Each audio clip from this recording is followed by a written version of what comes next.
It's true that not all heroes wear capes, but these two wear hoodies and bright red bodysuits respectively.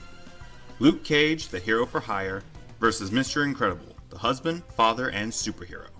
In this match, the categories of special abilities, as well as equipment and weaponry, will be excluded, since the special abilities of each of these combatants tie directly into their physical ability, and neither have weaponry or armor worth mentioning. While it is speculated that Mr. Incredible's suit is durable enough to handle his strength, it has never shown benefits to his performance or extra protection. As such, it will be regarded as regular clothing. Once again, the categories will be discussed in the order of ascending relevance, starting with the category of mind, then martial skill, and finishing with physical ability. Mr. Incredible will be examined from both of the Incredible films, while Luke Cage will be largely evaluated based upon the Netflix series, as it is a more readily available source, as well as one that current Marvel fans are familiar with.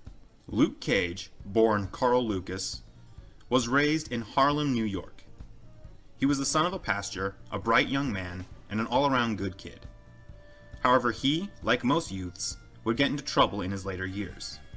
His friend, Willis Stryker, had managed to land both himself and Carl into trouble. Trouble enough for prison, it seems. A place that Carl genuinely did not belong in. While he initially held firm to his identity, the harsh conditions began to wear on him. Coerced into participating into Seagate Prison's fight ring, Carl made a name for himself, but did so at the cost of his being. After running afoul of one of the guards who ran this fight ring, Carl was beaten nearly to death, but was offered a way to rise in the form of an experimental treatment that, 1, so far had no successes, and 2, made Carl Lucas into a superhuman. Escaping Seagate with his newfound powers, Carl Lucas took on the name Luke Cage, and sought to rebuild his life. The problems came when Luke would repeatedly butt heads with those who treated Harlem as some jewel to own, rather than a city full of lives. Luke Cage suffered his fair share of defeats, and even had to undergo his enhancement treatment a second time, which improved his existing powers. But at the end of the day, the citizens of Harlem were able to rest easy, knowing that the Bulletproof Man was there and ready to defend his home. Robert Parr might seem like a fairly normal middle-class man to most of those he meets, with his wife, his kids, and his modest home. But for those who really know him, they know that he was once one of the most well-known men of his time. Mr. Incredible was a super, a being who, for unexplained and likely genetic reasons, had an abnormal ability allowing him to become a superhero. Mr. Incredible would go on to be one of the most recognized heroes of his day, stopping villains, saving people, and generally being an ideal hero. Unfortunately, there were those who saw the damage wrought by these power struggles and felt that it would be best for there to be no heroes at all. It seemed that Mr. Incredible's days of glory were over, while his days as a father, husband, and breadwinner had begun. Or did they? Mr. Incredible would moonlight as a hero, illegally I might add, and eventually be found by an organization interested in employing him. Having longed for the return of his hero days for over a decade, he accepted, and began to find happiness in his life for the first time in years. Unfortunately, it was revealed that a former fanboy of his turned villain had been employing him, and while Syndrome met defeat, heroes were still at this time illegal. But Mr. Incredible found happiness in his life regardless. This happiness would continue and even expand when not long later the ban on superheroes was lifted. If Mr. Incredible proves nothing else, then he proves that even if he's getting older, he's still more than able to hold his own. While neither combatant has any serious personality or psychology-based problems, they both do have issues with hubris, over-independence, and the occasional angry outburst. However, they are still very much sane, stable individuals. Luke Cage is clearly more educated, but this doesn't give him too much of an edge, as Mr. Incredible merely hasn't been in the education loop for almost 2 decades. And regardless, whatever edge this might provide would be minimal at best. Things in the category of mind start leaning towards Mr. Incredible in the realm of strategic inclination. Mr. Incredible is able to figure out opponents fairly quickly, in particular enemy weaknesses and how to exploit them. By contrast, Luke took several minutes to identify a flashing battery pack powering the equipment of his, spoiler alert, half-brother Willis Stryker. This equipment that Willis was using to beat Luke up. While Luke doesn't have much that Mr. Incredible can pick apart, the difference in this aspect must be addressed. However, what really pushes the category of mind in Mr. Incredible's direction is experience. Mr. Incredible has years of superheroing to his name. In contrast, Luke has a comparatively limited time as an enhanced being and as a hero. With all this said, it really shouldn't be surprising that Mr. Incredible takes the category of mind. The newest category, martial skill, is where things get interesting. Mr. Incredible is credited with being an expert hand-to-hand combatant. While this is logical, as it would allow him to best leverage his strength, he has never shown what could be called an aptitude for any martial arts. Luke Cage, by contrast, has been shown to have extensive experience and practice in unarmed fighting.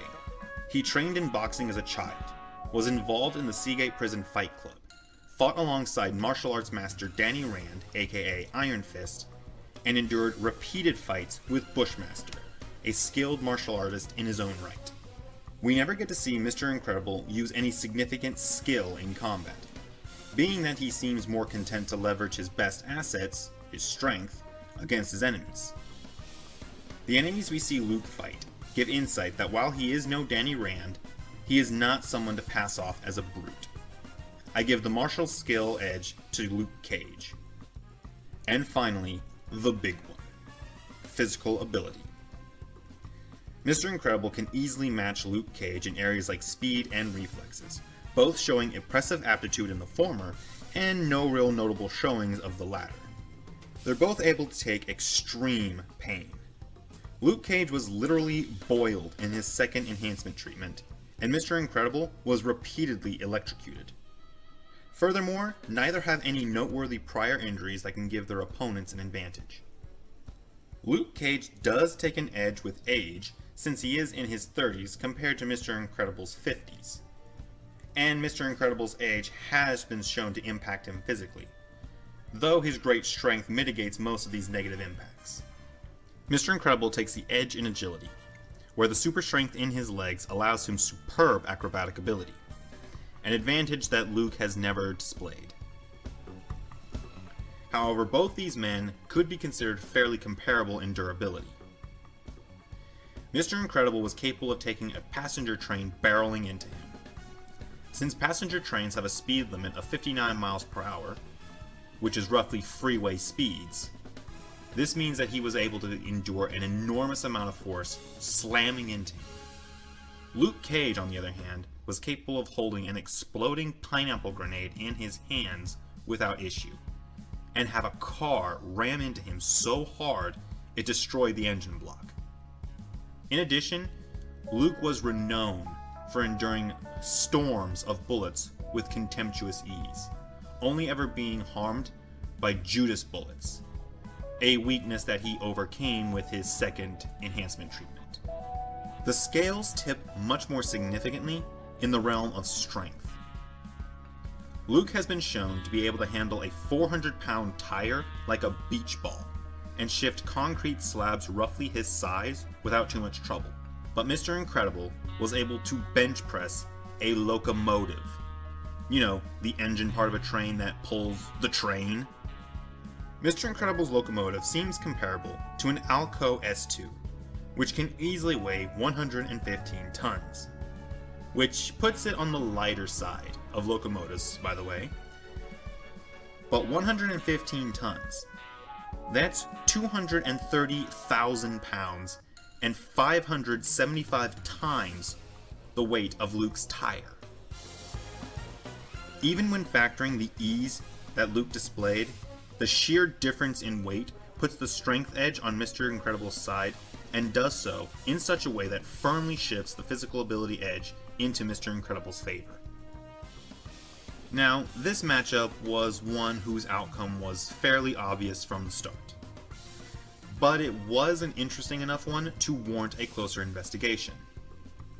In addition, the passing of Stan Lee did motivate me to push a video with a Marvel character. However, I do not have the resources to investigate every comic edition that Luke Cage featured in, thus I was limited to a Netflix series, which, while good, was probably omitting a few details from the comics. As for the fight, I see the fight beginning similarly to Luke's first meeting with Danny Rand. A shared perp/target, a brief territory dispute, and then an escalation of force. Mr. Incredible would likely try to assert some form of dominance, probably grabbing a hold of Luke's shoulder, and prompting the Cage to swat away the appendage. Mr. Incredible, temper starting to rise, would start initiating combat by shoving Luke aside. Luke would retaliate and a fistfight would ensue. Mr. Incredible would hold a sizable advantage with his significantly greater strength, but Luke's combat experience would allow him to hold his own. For a time, anyway. The problem is that Mr. Incredible's own experience and significantly greater strength would make Luke's efforts little more than a delaying tactic.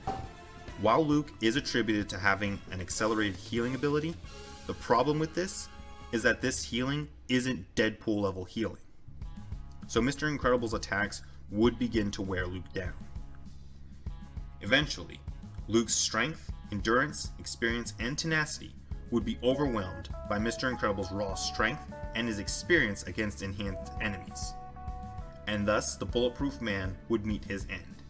It would be a long, drawn-out fight, but I declare that in the end, Mr. Incredible would be the victor. Anyway, as always, this is just my opinion on this. If you liked the video, indicate so down below. Subscribe if you haven't done so already, since it really does help out the channel. And if you have suggestions for future matches, videos you want to see reactions to, or games you want to see played, then just say so down in the comments. With all this said and out of the way, this is Alpha White Wolf signing off. You keep howling, Wolfpack.